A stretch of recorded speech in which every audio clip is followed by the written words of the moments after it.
Hi friends, नमस्कार। आज हम बात करेंगे सेक्शन 44 ए के बारे में, जो कि रिलेटेड है प्रेजेंटिव टैक्सेशन के बारे में।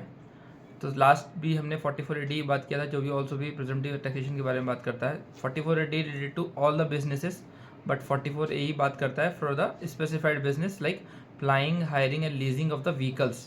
ओके, सो प्लाइंग का मतलब होता है movement of the vehicles, hiring means आपने किराए पे दिया है, लीजिंग का मतलब भी आपने किराए पे दिया for a term, specific term.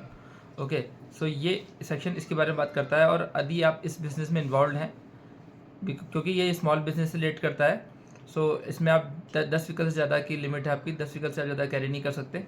और यदि आपके पास हैवी व्हीकल्स है, सो आपकी जो मंथली इनकम होगी वो होगी 1000 पर व्हीकल पर टन। ओके, पर मंथ के बेसिस पे आपका इनकम कैलकुलेट होगी। और दूसरा पार्ट है, यदि आपके पास अदर व्हीकल्स है like other than heavy vehicles, तो आपका एक स्पेसिफाइड रेंज है 7500 पर व्हीकल। ओके, सो ये इनकम की लिमिट है per vehicle. For the heavy vehicles it is 1000 per month per ton.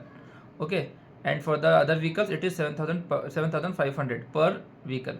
Okay, so ये है इनकम। और इसके बाद में आपको कोई अलग से 6% और 8% का स्पेसिफाइड रेंज पे ध्यान रखना। जैसे हमने 44 में बात किया था कि कैश रिसिप्ट इतना होगा तो 6% लगेगा और 8% लगेगा। सो यहाँ पर स्पेसिफाइड है 1000 एंड 7500। सो इस बारे में बात करेंगे कि इस सेक्शन का फ़ायदा क्या है फॉर द स्मॉल बिजनेसेस। सबसे पहले तो इसमें आपको बुक्स ऑफ अकाउंट्स डिटेल में मेंटेन करने की ज़रूरत नहीं है, और ऑडिट्स आपको रेगुलरली नहीं करानी है, क्योंकि ये फॉर स्मॉल बिजनेस है।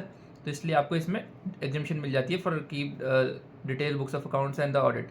Okay, another key benefit is for this section that advance tax में इसमें आपको कोई रिबेट नहीं मिलेगी। सो ये बेनिफिट नहीं, इसमें ये लॉस ही है, क्योंकि 44 एडी में तो हमें जहाँ एडवांस टैक्स लास्ट इंस्टॉलमेंट में पे करना था, बट 44 ए के केस में हमें जो एडवांस टैक्स है वो हमें इक्विटेड मंथ मतलब क्वार्टरली इंस्टॉलमेंट के बेस पे पे करना है।